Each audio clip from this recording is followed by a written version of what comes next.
Hey guys, welcome back to my channel. Today I'm going to show you how to add music beat in Capcut video editing. So this is the Capcut tutorial.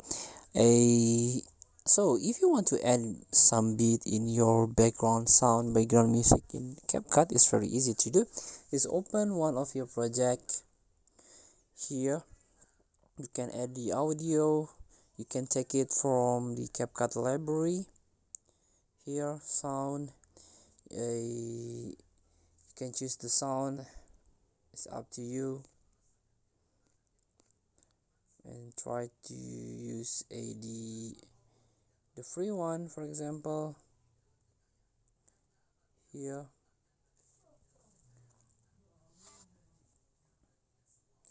And after that,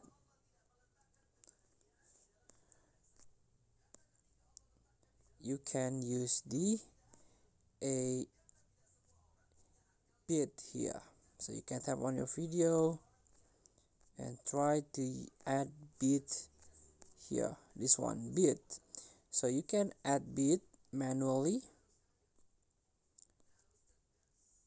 or you can auto generate the beat.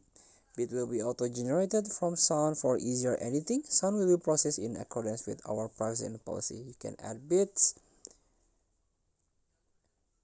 here.